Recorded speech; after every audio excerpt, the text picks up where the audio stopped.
Oke, halo Foodpreneurs, welcome to Ramadan Ngabuburit bareng Foodies, program ngobrol-ngobrol santai yang menghadirkan narasumber-narasumber menarik di bidangnya didedikasikan untuk kemajuan foodpreneur di seluruh Indonesia. Nah, hari ini acara yang sangat spesial ya, karena Ramadan Ngabuburit ini cuma ada di bulan Ramadan tentunya. Nah, kali ini kita akan bahas mengenai 5 tips copywriting yang menarik untuk bisnis kuliner. Nah, teman-teman, jangan lupa simak terus Foodies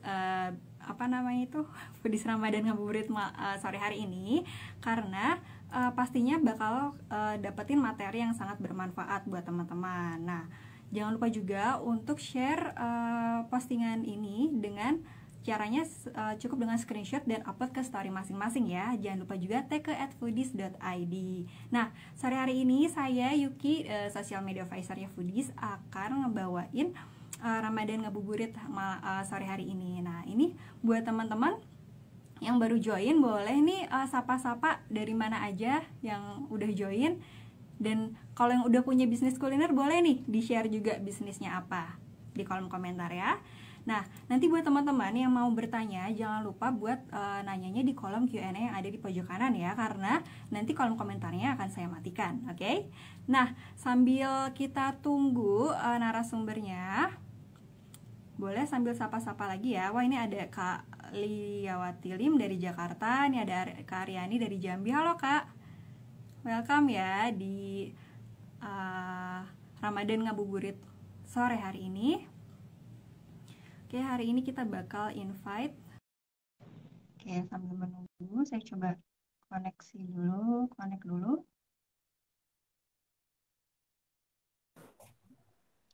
Oke, udah terhubung.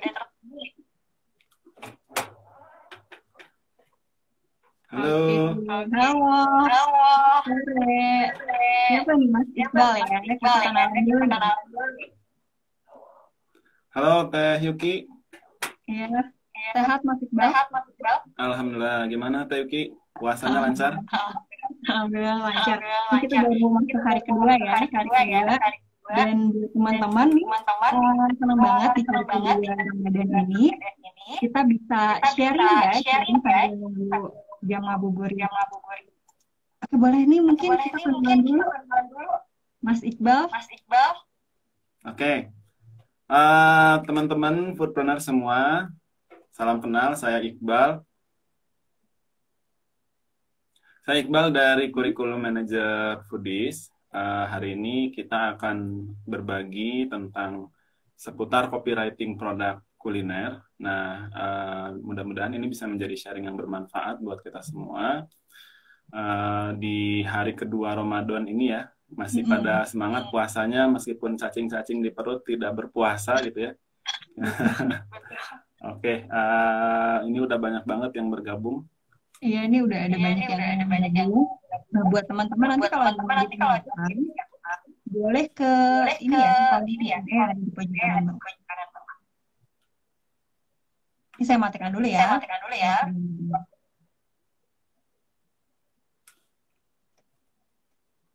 Nah, oke. Ini audionya agak looping ya? Enggak sih di aku. Di saya berarti. Enggak, aman kok. Ruangannya. Ini tinggal berapa jam lagi nih menuju buka. Mudah-mudahan jadi program ngabuburit yang barokah buat teman-teman foodpreneur semua. Benar. Nah, sambil kita nunggu buka puasa, boleh nih sharing ya. Hari ini kan kita bakal bahas mengenai tips copywriting ya yang menarik kuliner. Nah, sebetulnya itu seberapa penting sih copywriting dalam aktivitas jualan? Oke. Tentang copywriting untuk jualan. Jadi teman-teman di sini pasti semuanya sudah familiar sekali ya dengan aktivitas jual beli di dunia online. Baik yang sekarang sudah mulai bisnisnya atau mungkin baru berminat untuk berbisnis di online atau dimanapun itu, sebetulnya copywriting sangat-sangat berperan.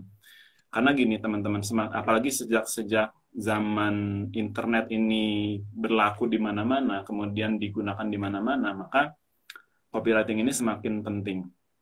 Tujuan penjualan kita seringkali bisa terbantu, bisa tercapai dengan copywriting yang baik. Copywriting sendiri adalah teknik kita mengemas kalimat-kalimat pemasaran ke dalam bentuk kata-kata yang efektif, yang kemudian menggiring orang-orang untuk melakukan pembelian.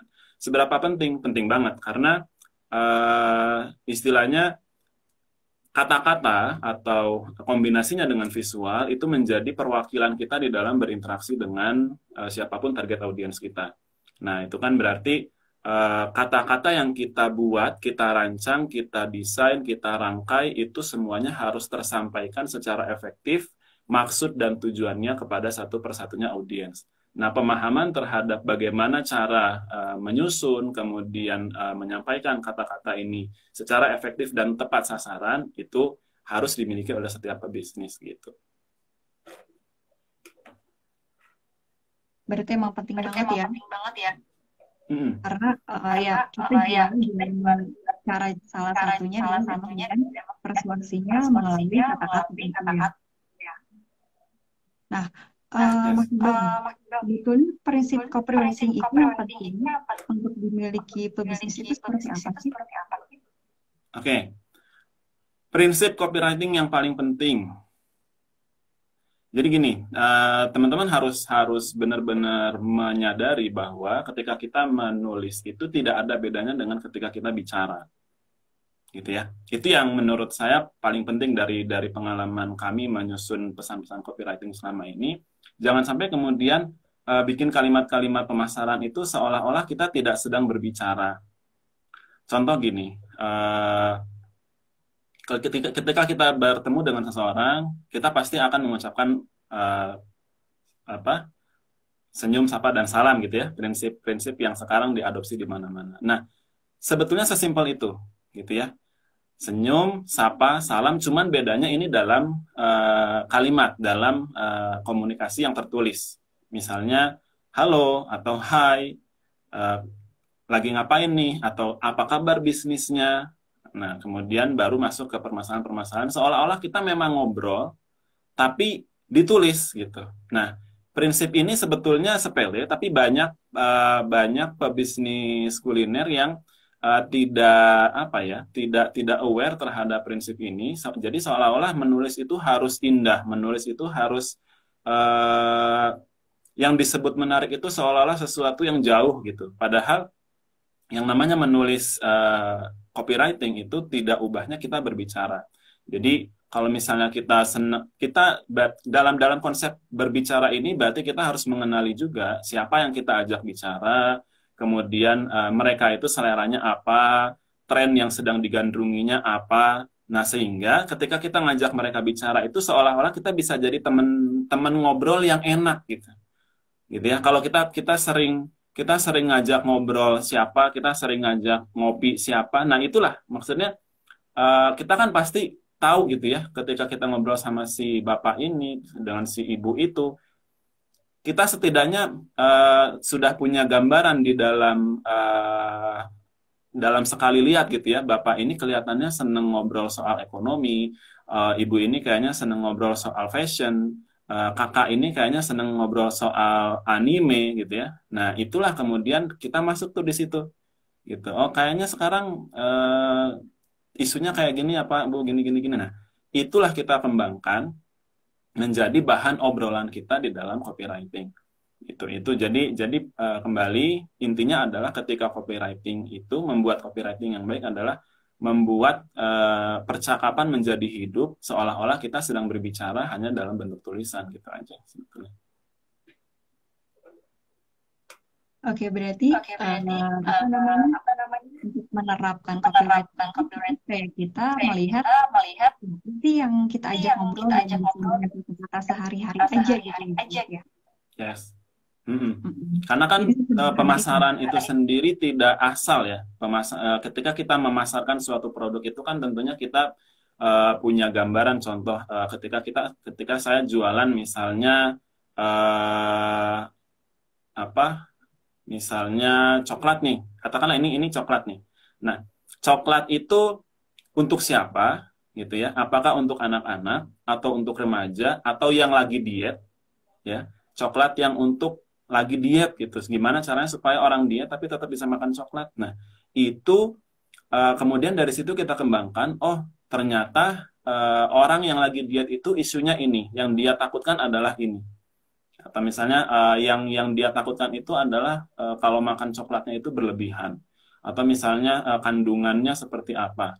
Nah, isu-isu ini harus kita tangkap untuk kemudian kita kemas menjadi pesan-pesan pemasaran yang efektif gitu. Nah, makanya ketika kita menyusun copywriting itu tidak asal misalnya saya punya produk bapau nih misalnya ya udah pokoknya bapaunya enak kemudian warna-warni atau misalnya bapaunya gede banget tapi nggak cocok gitu untuk orang yang kita harapkan membeli produk kita tuh nggak cocok value-nya bukan itu nilai yang dia cari itu bukan itu ya buat apa gitu ya nah makanya balik lagi ketika kita bikin copywriting itu siapa yang kita ajak ngobrol, mereka butuhnya apa, nah itulah yang kita sesuaikan dalam pesan-pesan pemasaran kita. Gitu. Berarti emang yang harus di pertama adalah kita tahu apa begitu ya. Dan ini buat teman-teman saya ingatkan lagi jangan lupa kalau misalnya mau bertanya bertanya di kolom Q&A yang ada di pojokan bawah ya. Oke. Kita masuk ke pembahasan yang utama nih ya. Kita kan bakal bagi-bagi tentang 5 tips copywriting yang menarik buat bisnis kuliner. Tentunya buat menulis itu sendiri selain harus memiliki test of work-nya gitu ya, tapi juga harus ngikutin yang bisa menggait gitu, menggait pembeli. Nah, boleh nih share dulu nih beberapa. Jadi langsung ke 5 tips copywriting itu ya. Jadi yang pertama buat teman-teman pebisnis kuliner atau yang baru mau memulai bisnis kuliner, saran saya pede dulu gitu ya. Pede dulu karena kalau nggak pede pasti nanti kesananya berantakan nih.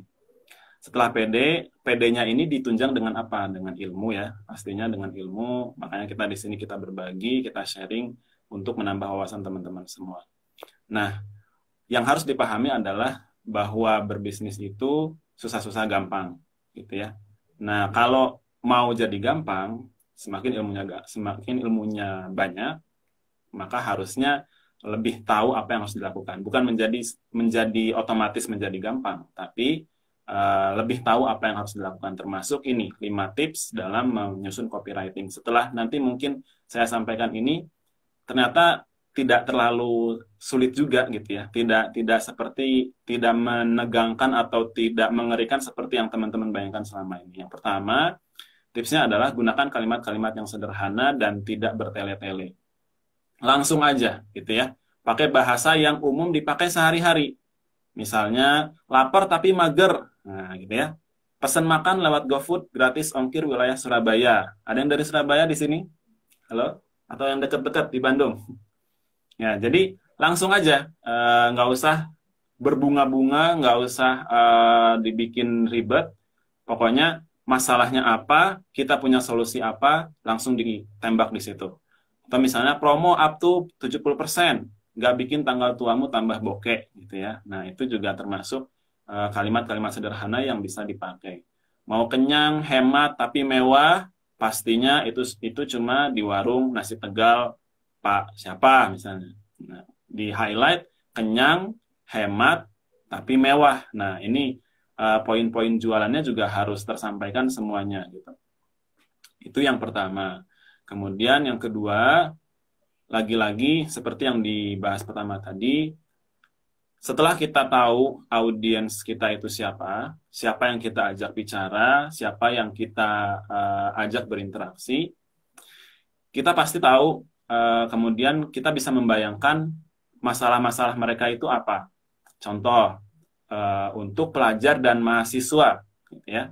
Kalau misalnya untuk pelajar dan mahasiswa, kita pikirkan bahasa apa yang sering mereka pakai, gitu ya. kemudian tren apa yang sedang mereka gandrungi, dan cara apa yang bisa memudahkan mereka untuk membeli produk kita segera. Contoh, hanya hari ini diskon khusus pelajar dan mahasiswa. Tunjukkan kartu pelajarmu, makan minum di warung Yami cuma bayar 20.000. Ya. Jadi ketika kita sudah tahu, oh ternyata target audiens saya pengen menyasar pelajar dan mahasiswa. Maka kita kemudian memetakan bahwa masalah mereka tentu adalah uangnya belum banyak nih, gitu ya. Belum punya penghasilan sendiri misalnya. Maka cara memudahkannya adalah dengan misalnya tunjukkan kartu pelajar, dapat makan minum hanya 20.000 gitu. Jadi tersampaikan semua dan terjawab semua keresahan mereka. Kemudian yang ketiga, gunakan sensory words. Sensory words ini apa? Sensory words adalah kata-kata yang bisa didengar, yang bisa dirasa, dan yang bisa dilihat gitu ya. Dilihat, dirasa, atau didengar. Kita berjualan kuliner itu yang dijual adalah rasanya, teksturnya, sampai penampilannya. Nah, ini semua harus diupayakan bagaimana caranya supaya orang yang kita ajak ngobrol itu bisa kebayang, oh ini loh rasanya produk ini, kemudian warnanya, kemudian teksturnya seperti apa, penggunaan kata-kata seperti renyah, atau misalnya warna merahnya menantang, atau misalnya ya contoh misalnya, coba kenikmatan burger ini dengan turmeric yellow bun yang cerah, saus pedas manis habanero, potongan beef rasher yang renyah, irisan nanas yang segar, ditambah lelehan keju mozzarella, dan pastinya daging panggang Australia asli yang super juicy, nggak ada tandingannya deh. Nah, ini semua indera penglihatan, indera penciuman dieksplorasi. Oh, ternyata yang paling bisa sampai ke sana adalah teksturnya misalnya. Nah, itu harus di-list dulu. Jadi ketika kita bikin copywriting itu, di-list dulu apa sih yang paling menjual dari produk saya ini gitu ya. Apakah teksturnya, atau rasanya, atau apanya, atau warnanya, atau kemasannya. Nah, itu kemudian dikombinasikan menjadi pesan-pesan pemasaran yang efektif. Kemudian misalnya contoh berikutnya, balutan crispy coklat dan lelehan Belgian sauce dari pie double choco bikin kamu kelepok-kelepok. Nah, seperti itu ya. Kemudian rasanya nggak kemanisan. Ya. Mungkin ada orang-orang yang sensitif, ini mah terlalu manis, atau dalam bahasa sini ya, bahasa Sunda lokal sini, giung ya. Nah, giung, rasanya nggak kemanisan, aroma coklatnya sampai ke hidung. Nah, ini ya, dirangsang bahwa aroma coklatnya sampai ke hidung. Waktu kita membaca ini tuh seolah-olah benar-benar ada aroma coklat yang lewat ke hidung kita gitu. Dan krimnya meleleh di mulut. Nah, meleleh di mulut dijamin auto good mood. Nah, gitu ya. Kadang-kadang rima itu juga berpengaruh ya. Manusia itu lebih menangkap pesan yang beraturan. Kalau misalnya akhirannya bisa dibikin beraturan, dibikin berrima, maka itu bisa lebih baik lagi. Ya, tadi ya, krimnya meleleh di mulut, dijamin auto good mood. Nah, itu kan bisa jadi kayak tagline tersendiri gitu ya. Iya, nah, betul. itu seperti itu. Kemudian yang Ini, keempat, bentar, saya mau Iya. potong dulu. iya ya, Mas gimana Iqbal Mbak? ngejelasin, Mas Iqbal ngejelasin sensory words ini bikin ini enggak bikin food planners pada lapar nggak? Di bulan puasa Iya. ya, terus kayak ngedengar apa namanya lelehan bagian sauce dari PA Double Choco, wah itu udah kayak kebayang banget sebetulnya gitu. Ya, tapi dibayangkan aja ya, nggak usah dieksekusi dulu, masih 3 jam lagi nih. Oke. Nah, berikutnya kalimat copywriting yang baik untuk produk kuliner adalah kalimat yang persuasif tapi juga solutif ya. Balik lagi, kalau audiens kita itu siapa, masalahnya apa, yang mereka hadapi apa, sehingga produk kita bisa menjawab masalah yang mana. gitu ya. Misalnya bokeh di tanggal tua. Nah, itu aja kalimat-kalimat seperti itu juga nggak apa-apa kalau diangkat sebagai pesan pemasaran gitu ya. Bokeh di tanggal tua tapi pengen makan enak, baru kasih diskon gitu ya. Kemudian kerjaan numpuk. Buat misalnya produk-produk seperti yang cocok dimakan di waktu makan siang misalnya. Untuk orang-orang kantoran. Buat Anda yang punya produk-produk catering, layanan-layanan catering atau yang biasa melayani pembelian dalam kelompok gitu ya, maka bisa angkat masalah ini gitu ya. Kerjaan numpuk setinggi gunung, coba istirahat dulu deh gitu ya. Kemudian catering sehat bisa menjadi solusi makanan sehat. Biskuit, buah, dan sayur, cara efektif untuk kamu yang enggan makan buah dan sayur secara langsung. Ini contoh-contoh yang baik untuk teman-teman semua. Jadi ingat bahwa kita tidak hanya mengajak orang untuk membeli produk kita, tapi orang akan lebih yakin untuk membeli produk ketika mereka merasa bahwa produk ini bisa menyelesaikan masalah saya. Tidak hanya menuntaskan kelaparan saja, tapi juga digali sebanyak mungkin masalah-masalahnya gitu. Dan yang terakhir tentunya diakhiri dengan promo ya. Jangan lupa sebisa mungkin ada pesan-pesan promo, akan hemat berdua, bundling gitu ya, diskon, cashback. Itu kalau misalnya memang lagi diberlakukan, memang ada strategi yang sedang berlaku di situ, silakan dimasukkan sebagai CTA-nya atau call to action-nya. Gitu. Iya. Oke, mungkin teman-teman masih ada yang belum terlalu paham nih. Call to action itu harus seperti apa sih, Mas Iqbal? Ya, jadi call to action itu pada dasarnya adalah ajakan, ya, ajakan kita buat orang-orang yang kita ajak ngobrol. Contoh, setelah kita ngajak ngobrol orang-orang, misalnya saya nih ngajak ngobrol Teh Yuki, soal misalnya mau beli sate misalnya. Nah, diajak ngobrol, satenya itu enak, Teh Yuki kita beli sate yuk gitu. Di sini gini. Satenya enak, terus harganya murah, nggak kemanisan tadi ya, kecapnya pas gitu. Dagingnya juga lembut dan seterusnya. Kalau misalnya di akhirnya nggak ada ajakan, Teh Yuki di sana ada sate enak gini. Kelebihannya gini. Udah aja. Informasi, terus apa gitu. Ya kan? Nggak ada kesimpulannya. Kesimpulannya apa? Ya udah diajak gitu. Mau nggak ke sana gitu. Mau nggak beli sate itu sekarang? Kalau bisa sekarang. Jadi konsumen itu harus diyakinkan sebisa mungkin untuk beli sekarang. Karena gini, ketika dia tidak beli sekarang, maka ada kemungkinan ya udahlah kapan gitu ya, kapan aja. Oh ya udah di sana ada sate yang enak, ya udah. Terus kenapa saya harus beli sekarang? Nah kadang-kadang itu menghilangkan kemungkinan atau dorongan orang untuk membeli saat itu. Kemudian dia lupa bahwa di sana ada sate yang enak gitu. Jadi jadikan setiap copywriting kita itu sesuatu yang mendorong orang untuk membeli saat itu juga. Kalau bisa saat itu juga, apakah itu dengan diskon kah atau apa, yang pasti dia harus beli saat itu juga gitu. Oke, nah itu yang dimaksud dengan call to action. Ya, call to action.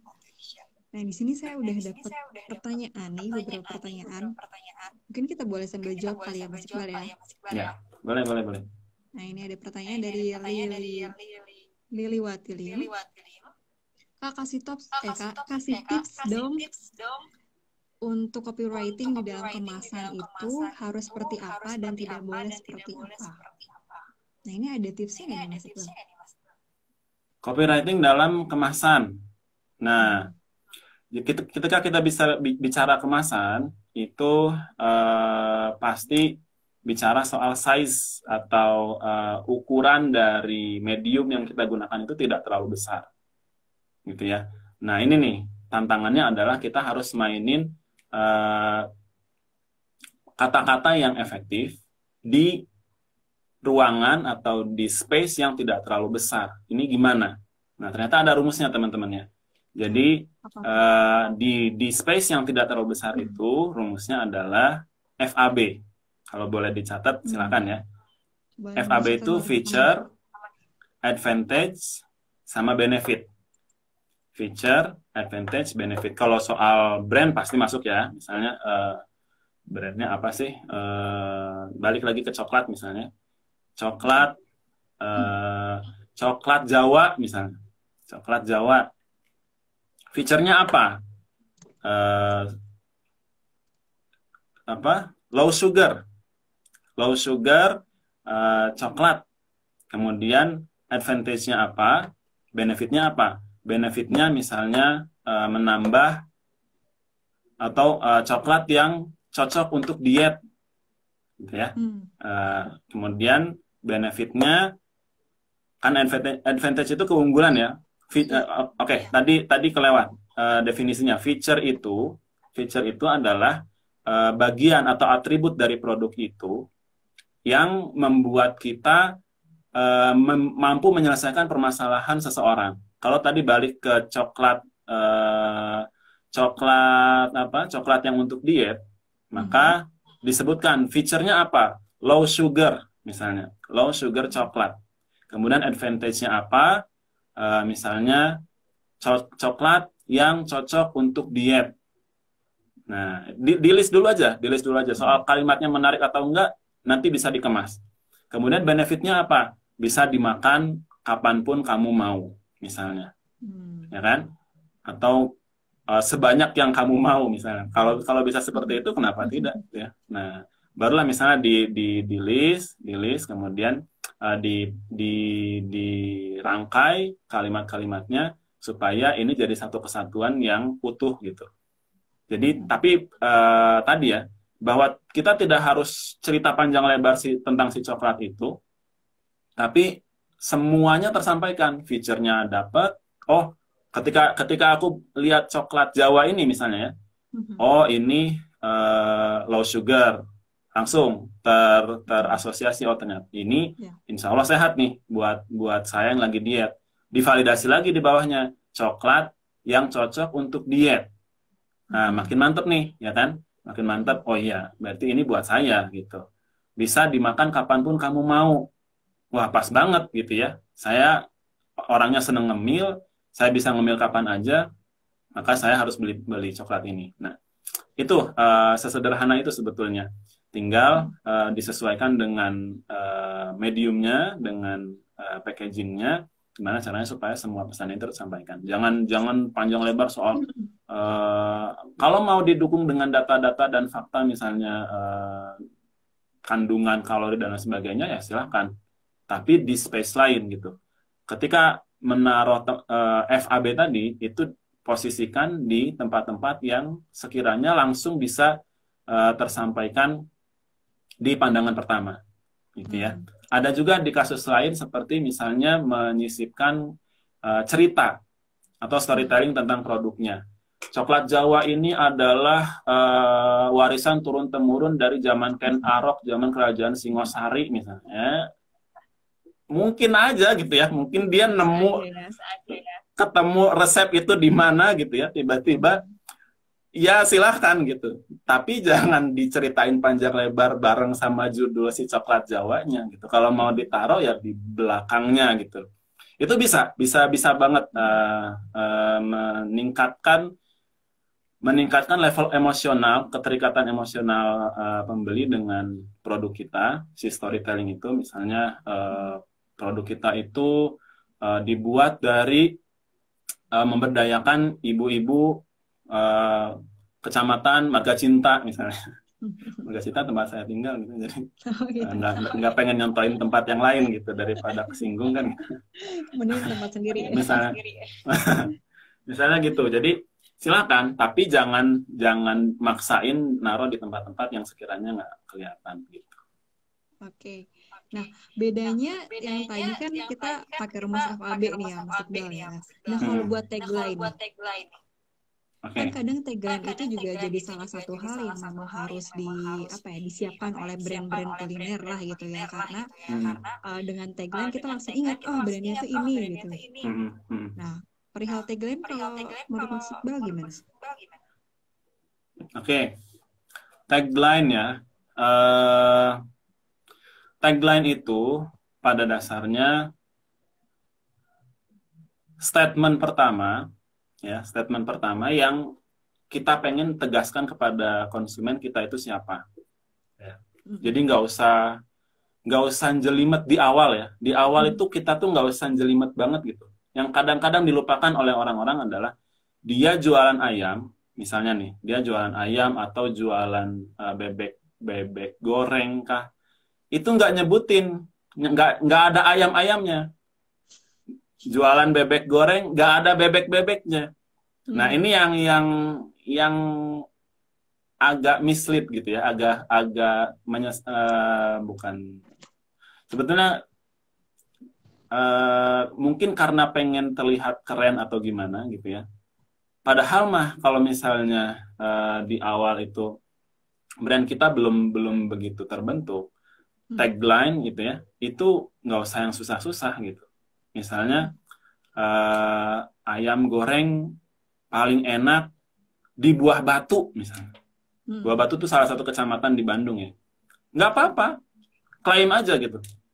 Ayam goreng paling enak di Buah Batu. Sehingga misalnya orang itu kalau cari ayam goreng enak ke situ gitu. Ya kan? Jadi tagline itu sebetulnya tidak harus, kalau tadi saya bilang soal rima, soal sesuatu yang berbunga-bunga, kayak misalnya gini, tagline-nya Google itu adalah don't be evil, jangan jadi jahat, ya, karena Google itu punya data itu powerful buat siapapun yang memilikinya. Makanya Google itu menitipkan pesan kepada seluruh karyawannya, don't be evil gitu. Jangan jahat. Itu tapi Google tuh udah kepake di mana-mana. Gitu. Kalau Google itu perusahaan yang kita nggak tahu dia itu bikin apa, apakah Google ini perusahaan sendal atau misalnya perusahaan bikin meriam, itu kan bingung ya. Don't be evil nih apa gitu. Nah, begitu juga kita jualan ayam, jualan bebek, ya udah state aja ayam, bebek gitu. Paling enak, paling gurih, paling sensasional, paling bumbunya paling bumbu rempahnya paling kuat misalnya. Nendang biasanya. Ya itu yang harus disampaikan pertama kali ke audiens kita. Ini loh, saya tuh ayam goreng yang apa? Ayam goreng yang apa? Kalau misalnya geprek bensu ya ayam goreng, kan sekali lihat, oh ini ayam geprek garapannya bensu, gitu ya. Bahkan itu masuk jadi brandnya juga gitu. Nah, berhubung kita ini bukan bensu, misalnya saya misalnya Iqbal nih, ayam goreng Iqbal. Iqbal siapa? Gitu ya. Lu siapa? Gitu. Kalau misalnya udah gini, kasusnya misalnya gini. Ayam goreng Suharti, ya. Yang ngasih brand Suharti itu siapa? Konsumennya. Setelah Bu Suharti jualan bertahun-tahun, ngerti nggak? Jadi setelah mereka merasakan ayam Suharti itu enak, dulu mungkin belum ada brandnya, gitu. Kemudian orang ngomong kalau ke Bandung cari ayam goreng Suharti, di sini lokasinya. Nah baru tuh. Mulai dari mulut ke mulut, oh ternyata ayam goreng Suharti. Nyampe ke yang punya ayam gorengnya, oh ayam goreng Suharti itu udah terkenal, ya udah kita angkat aja jadi brand. Gitu. Begitu juga kasusnya dengan Yujum ya, Gudeg ya, Gudeg Yujum. Yang ngasih nama Yujum itu siapa? Bukan siapa-siapa, kecuali konsumennya. Setelah mereka merasakan Gudeg Yujum itu enak, kemudian tersebar dari mulut ke mulut, barulah muncul brand Gudeg Yujum yang dibesarkan bersama-sama oleh konsumennya. Nah, jadi kalau kita jualan, jangan maksain ego bahwa ini harus mencerminkan saya. Itu belakangan gitu. Yang harus diangkat duluan adalah produknya enak, kemudian identitasnya jelas. Ini saya jual ayam goreng, saya tidak bilang ini suike misalnya. Ya itulah, angkat ayamnya sehingga kemana-mana orang teringat si ayamnya itu. Ayam paling enak di Buah Batu misalnya. Nah itu, sehingga orang kemana-mana, lu cari ayam enak yuk ke Buah Batu aja gitu. Ada ayam ini nih, namanya ayam ini gitu. Berarti Jadi itu memang ya soal tagline sebetulnya nggak perlu terlalu ribet juga di awal ya. berarti memang tagline pun tidak lepas dari apa namanya, pembicaraan dari mulut ke mulut dari konsumen itu sendiri ya Mas Iqbal ya. Lebih tepatnya brandnya. Kalau tagline-nya memang harus dari kita sebetulnya. Tapi tadi poinnya adalah jangan terlalu ribet di awal. Kalau memang jualannya ayam, ya udah state aja ayam paling enak, ayam paling gurih, ayam paling juicy, ayam paling ya semua yang tentang ayam lah, ayam paling bersih misalnya, nggak apa-apa gitu. Tapi begitu dengar tagline itu, orang langsung teringat sama brand kita gitu. Oke. Nah ini teman-teman dicatat ya, kalau buat tagline itu nggak usah ribet-ribet ya Mas Iqbal ya. Yes, oke. Nah, ini ada pertanyaan lagi dari kopimino.id. Gimana caranya memasukkan brand kita ke alam bawah sadar pembeli dan pelanggan? Mungkin ini gimana kita menghipnotis pelanggan atau customer secara persuasif kata-katanya. Secara persuasif dan kata-kata. Gini, teman-teman ya. Ya. Jadi gini, brand itu bukan proses yang hit and run. Bukan kita nempelin nih, brand gua nih, plok gitu. Terus nempel selamanya. Sekali aja, nggak bisa. Itu harus berulang. Terus menerus, ya kan? Dilakukan secara continuous gitu ya.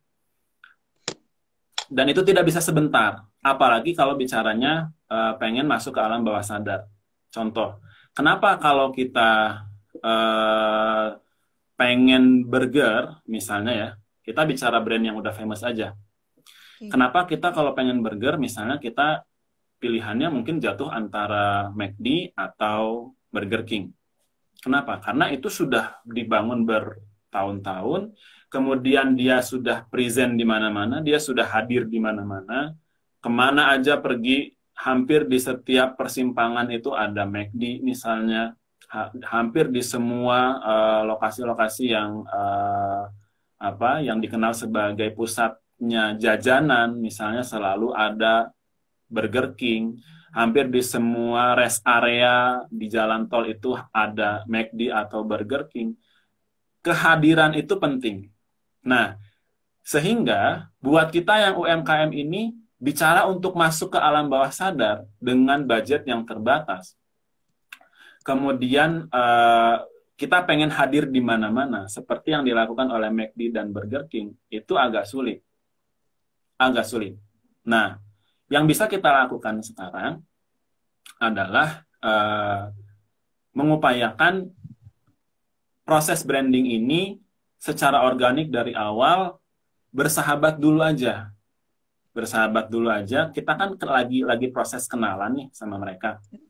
Nggak usah kalau gini. Ibarat gini, kalau kita pengen masuk ke alam bawah sadar itu kan orang tuh sudah di level yang katakanlah jatuh cinta gitu ya. Nah, ini tuh kita baru kenalan gitu. Nggak usah maksa dia jatuh cinta juga gitu. Nggak ada poinnya. Dia udah kenal sama kita aja, syukur. Nah, yang harus dilakukan adalah pastikan bahwa setiap proses kualitas produk kita, kemudian kualitas pelayanan kita, itu yang paling the best yang bisa kita lakukan. Itu aja dulu. Ya. Nah, soal kata-kata, sebetulnya kata-kata itu main ya atau berfungsi kalau kualitas-kualitas yang utamanya itu udah bagus. Gitu ya.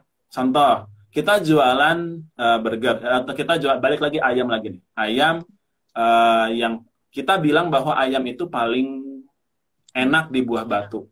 Paling enak di Buah Batu. Nah, kita harus make sure bahwa ayam ini memang enak. Ya. Ayam ini memang benar-benar enak, kemudian pelayanannya bagus, sehingga ketika kita masukin kata-kata, itu tervalidasi semua. Kita bilang bahwa ayam ini bersih, ayam ini enak, ayam ini cepat pelayanannya. Kemudian di resto juga ramah dan sebagainya. Ini dikemas dalam kalimat-kalimat pemasaran, kan orang penasaran nih, pengen berkunjung, gitu ya. Kan dia belum jatuh cinta nih, dia baru kenalan. Kemudian dia datang ke outlet kita, ke rumah makan kita, datanglah tuh. Terbukti nggak? Ya, karena kata Steve Jobs, branding itu adalah janji. Kita janjiin apa? Janjiin ayamnya enak, ayamnya seger, ayamnya bersih. Terbukti nggak? Kalau secara sistem produksi kita belum menjamin ini semua, nggak enak. Ternyata saya datang ke sana nih, ke ayam goreng apa yang paling enak di Buah Batu misalnya tadi ya. Ayam goreng Pak Iqbal paling enak di Buah Batu katanya. Saya datang ke sana, nggak enak, ya kan? Nggak bersih, masih ada bulunya. Ya. Kemudian pelayanannya lambat, ya. Diteriakin pada cuek-cuek aja. Nah, jadi akhirnya kata-kata ini jadi tidak berfungsi. Jadi tidak berfungsi. Jadi kalau teman-teman bertanya, bagaimana cara menanamkan brand kita dengan kuat lewat kata-kata? Itu next step-nya. Ya, next step-nya. Jadi, yang disebut brand itu sebetulnya bukan hanya logo, bukan hanya tagline, bukan hanya copywriting-nya, tapi keseluruhan produk dan pelayanan kita itu juga brand. Ya, paham ya? Jadi gini, ketika orang datang ke outlet kita, gitu ya, sampai kemudian duduk, kemudian dia memesan, ya, itu semua adalah pekerjaannya pemasaran. Copywriting main di situ, ya. Logo main di situ. Kemudian harga main di situ. Tapi ketika ini sudah masuk mulut, ya, si ayam ini sudah masuk mulut. Nah, disitulah brand bekerja. Enak main di situ. Bersih main di situ. Ya. Branding yang kemudian dari rasa itu kemudian dia naik ke sini. Oh, ini enak. Oh, ini bersih. Oh, ini gurih. Oh, ini seperti yang dijanjikan. Nah, itulah baru brandnya dapat di situ. Gitu. Baru kemudian besok-besok saya pasti bakal ke sini lagi. Kalau saya pengen cari ayam goreng paling enak di Buah Batu atau di Kota Bandung atau di manapun. Gitu ya. Jadi ini adalah proses yang tidak bisa berdiri masing-masing. Jadi seolah-olah gimana caranya saya pengen menanamkan brand saya secara kuat di pikiran para konsumen saya hanya dari kata-kata, nggak bisa. Nggak bisa. Kata-kata itu bisa bekerja kalau fungsi utamanya bekerja. Nah, tinggal nanti ketika masuk di dalam kata-kata, kita sudah make sure nih bahwa operasionalnya sudah benar, ayamnya sudah enak, pokoknya semua yang dijanjikan sudah terpenuhi, barulah di kata-katanya itu dimainkan gitu. Sebetulnya itu hanya tinggal seninya aja antara satu dan satu brand dan lainnya sebetulnya, karena semua itu ada rumusnya. Ya, semua itu ada rumusnya, tinggal dimainkan saja. Hampir tidak ada bedanya kalau saya boleh bilang. Tapi yang menentukan adalah pengalaman setelah menerima kata-kata itu, datang ke outlet, kemudian ini tervalidasi atau enggak gitu. Oke. Nah, itu teman-teman ya, semoga tadi pertanyaan dari copymania.id ini terjawab ya. Jadi memang bagaimana kita mau membawa atau membuat brand kita ini teringat secara ala bawah sadarnya pembeli atau pelanggan, memang itu bukan hal yang instan begitu ya.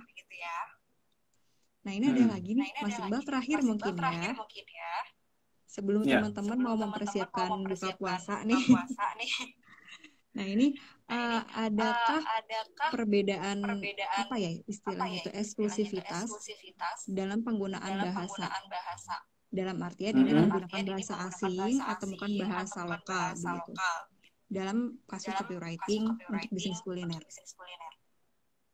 Eksklusivitas ya. Yap.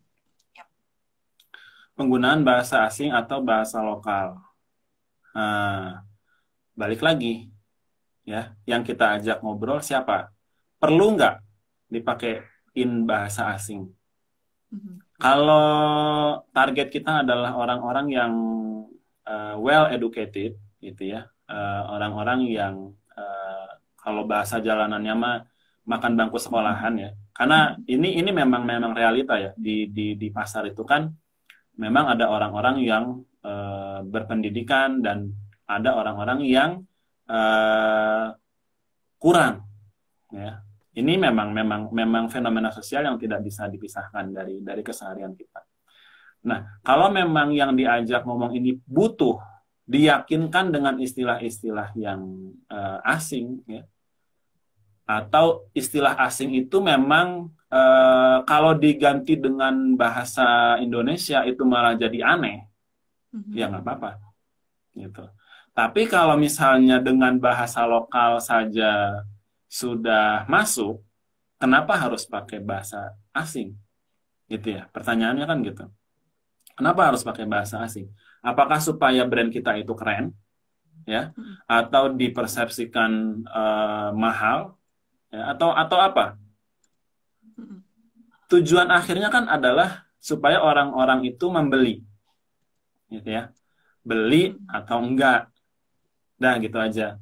Perkara pakai bahasa asing atau bahasa setempat atau yang istilahnya nyunda gitu ya, atau medok atau pakai bahasa lokal setempat, ya itu silahkan disesuaikan. Kalau misalnya jualannya jamu misalnya, produk-produk tradisional, kayaknya cocok ya. Kalau misalnya pakai bahasa-bahasa lokal, sedikitnya disambung-sambung dengan peribahasa lokal atau seperti apa gitu ya, supaya dekat. Karena prinsipnya itu, kata-kata kita harus dikemas sedemikian rupa supaya produk kita itu dekat, relevan dengan orang yang kita ajak ngobrol gitu.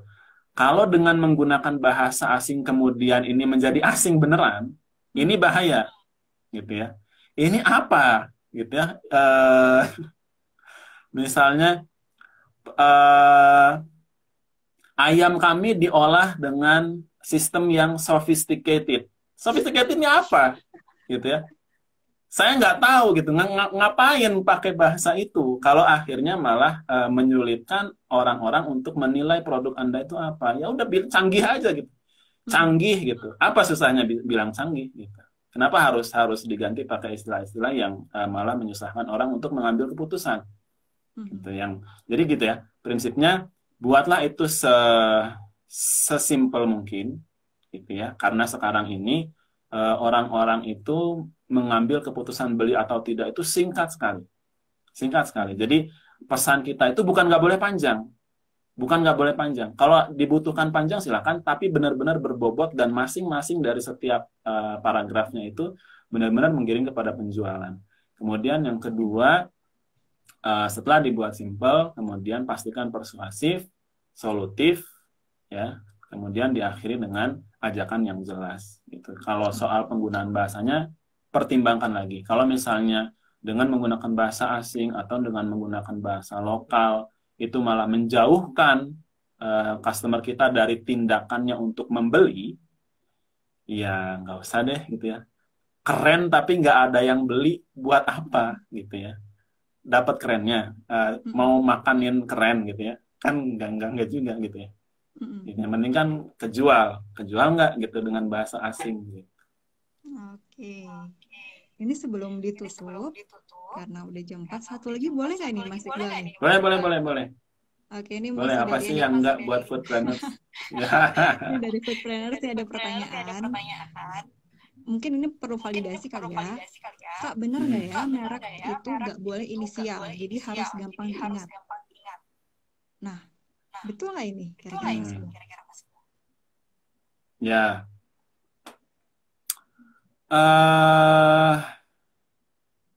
Bahwa bahwa brand itu harus gampang diingat, itu betul.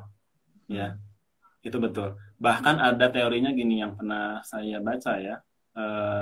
Ketika kita menentukan brand untuk pertama kali, itu usahakan jangan lebih dari 3 suku kata. Ya, jangan lebih dari 3 suku kata. Misalnya apa ya?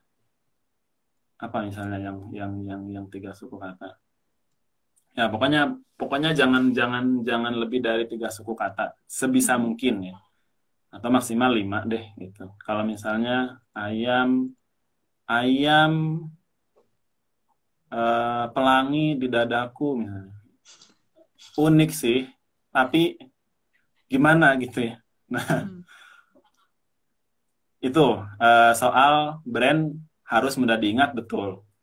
Cuman apakah boleh singkatan atau tidak? Ini masih jadi perdebatan. Ya. Faktanya di dunia ini brand-brand besar itu hampir tidak ada yang singkatan. Ya. Coba deh cari perusahaan-perusahaan paling kaya di dunia, kayaknya nggak ada yang bentuknya singkatan. Biasanya singkatan-singkatan itu perusahaan-perusahaan IT. Karena IT itu produk-produknya memang panjang-panjang, ya. Sehingga untuk mencirikan itu apa, itu jadi kepanjangan. Misalnya istilahnya aja blockchain, artificial intelligence, apalagi augmented reality. Gimana ngingetnya, gitu ya? Kalau kita jualan kuliner kan simpel-simpel aja gitu, ayam, dan itu bisa dimakan gitu, coklat, sop, soto, rawon. Kayaknya kenapa harus disingkat gitu? Kenapa harus disingkat? Kecuali misalnya ada alasan-alasan tertentu yang pengen kita yakin gitu bahwa itu bisa lebih mudah diingat dengan disingkat. Ya silakan aja sih. Nggak ada yang ngelarang juga sebetulnya gitu. Cuma pikirkan lagi kira-kira dengan disingkat ini benar jadi lebih mudah diingat atau malah jadi kesasar-sasar gitu. Ya, karena gini loh, brand itu kan kombinasi dari banyak faktor ya, logo, kemudian nama, kemudian tagline, ya. Kalau masing-masing ini tidak saling mendukung, akhirnya misalnya gini, logonya gampang diingat, logo itu bikin saya teringat sama brand apa ya, XYZ, ABC, EFG atau apa, kan lupa. Kalau misalnya si singkatan ini tidak semudah itu untuk diingat gitu loh. Ya. Logonya udah susah-susah, bayar desainer mahal-mahal supaya mudah diingat. Lah namanya malah bikin susah. Ini kan sebetulnya jadi blunder gitu. Nah, jadi silakan dipertimbangkan lagi. Kalau misalnya bisa lebih mudah gitu ya, ya udah. Kalau jualannya memang kayak misalnya sambal nih, sambal SS-nya itu tersampaikan gitu ke orang-orang bahwa ini tuh spesial sambal. Tahu ya, mungkin di tempat teman-teman juga ada ya, udah mulai buka cabang SS ya. SS-nya ini jelas spesial sambal, jadi SS. Kalau dari awal ayam SS apa gitu, di balik SS ini apa, orang jadi mikirin SS-nya daripada mikirin ayamnya gitu. Yang saya khawatirkan gitu ya. Jadi ya udah, kalau ayam apalah gitu ya. Lalu nanti setelah terkenal gitu ya, kalau udah terkenal mau macam-macam rebranding dan sebagainya, boleh deh gitu. Tapi kalau di awal sebisa mungkin make it simple gitu. Make it as simple as possible. Okay. Nah, ini saya ada sedikit informasi buat teman-teman foodpreneurs. Jadi di tanggal cantik ini, di 4 ini ya, 4 bulan April, Foodies punya promo yang menarik banget. Nih, di promo Foodies 44 ini, setiap pembelian 4 pembelian kelas teknikal pemasangan iklan Instagram dan Facebook Ads, teman-teman bisa dapetin 3 e-course tambahan. Jadi beli 1 dapat 4. Nah, e-course tambahannya itu ada e-course Content and Collaboration Strategy, lalu ada e-course Sales melalui media online, Digital Sales Conversion, dan yang terakhir ada e-course Social Media dan Promotion Manager. Dan e-course ini semua itu pasti sangat mendukung banget untuk foodpreneurs yang benar-benar pengen belajar tentang copywriting. Ya, jadi buat teman-teman yang pengen beli 1 dapat 4 ini, langsung aja nanti klik link yang akan saya share di kolom komen ya. Nah, nanti di ini setelah di-upload, teman-teman bisa cek juga di page caption-nya. Nah, gitu. Dan ini promo ini cuma berlaku dari 1 sampai 6 April 2022 aja. Nah, oke, mungkin bisa kita sum up ya, Mas Iqbal ya, dari awal. Ada 5 tips copywriting buat produk kuliner yang perlu diperhatikan buat foodpreneurs. Yang pertama, gunakan kalimat sederhana. Yang kedua, libatkan audiens. Ketiga, gunakan sensory words. Yang keempat, persuasif tapi juga solutif. Dan yang terakhir, jangan lupa CTA dengan promo. Oke. Nah, kita udah sampai di penghujung acara ya. Nah, mungkin barangkali sebelum kita tutup buat foodpreneurs yang pengen screenshot acara ini, kita bisa bergaya sebentar kali ya, Mas Iqbal ya. Ini jadi ritualnya foodies nih. Setiap di akhir kita ada sesi foto bersama dulu gitu. Oke, saya hitung 1 sampai 3, kita freeze dulu sebentar ya. Oke. 1, 2, 3, teman-teman foodpreneurs boleh di screenshot ya. Oke, 1, 2, 3. Sip. Oke, mungkin cukup ya. Oke. Nah, buat teman-teman yang pengen sharing screenshot tadi, jangan lupa di tag di @foodies.id ya. Dan mungkin siapa tahu nanti bakal banyak banget teman-teman lain yang pengen nonton juga nih. Nah, mungkin sebelum ditutup ada closing statement dari Mas Iqbal. Boleh? Oke. Baik, mudah-mudahan dari yang tadi disampaikan buat teman-teman semua, jadi lebih kebayang ya bahwa sebetulnya bikin copywriting itu tidak harus jelimet ya, tidak harus rumit ya. Langsung-langsung aja, tapi tidak langsung-langsung aja gitu ya. Ada prinsip yang harus dikawal, harus diimplementasikan. Pertama, dikenali dulu ya, siapa yang diajak ngobrol, kemudian mereka itu kebutuhannya apa, kesulitannya apa, dan bagaimana produk kita itu bisa menyelesaikan permasalahan-permasalahan mereka. Nah, kalau ini sudah tertanam di dalam pikiran kita, insya Allah bikin copywriting untuk produk apapun jadi lebih mudah gitu ya, lebih mudah, lebih tahu bagaimana cara melakukannya. Dan satu lagi, practice makes perfect gitu ya. Jadi perbanyak baca ya, nggak bisa orang mau bisa nulis tapi jarang baca, itu jarang terjadi ya. Rajin-rajin baca supaya tahu, oh ternyata kata-kata ini enaknya diikuti dengan kata apa, ya. Karena masih banyak pesan-pesan permasalahan yang antara satu kata atau satu kalimat dengan kalimat yang lain itu tidak saling nyambung. Itu karena jarang baca. Berbanyak baca dan perbanyak nulis, ya. Belajar nulis dari siapa? Dari orang-orang yang memang ahli di bidangnya. Misalnya kalau saya boleh mention Dewa Eka Prayoga misalnya ya.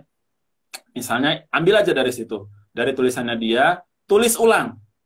Copywriting-nya Kak Dewa Eka Prayoga ini, kita tulis ulang, kata per kata, kalimat per kalimat, paragraf per paragraf, ditulis ulang 100%.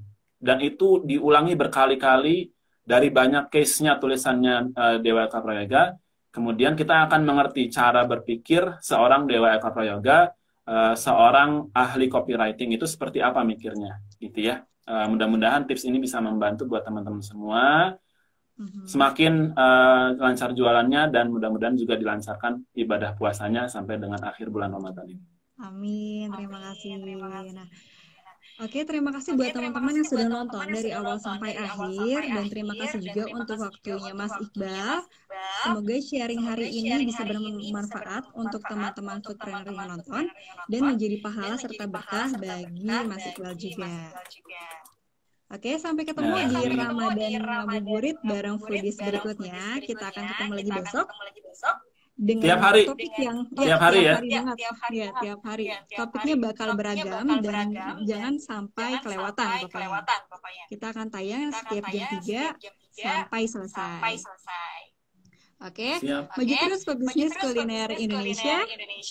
Sampai jumpa.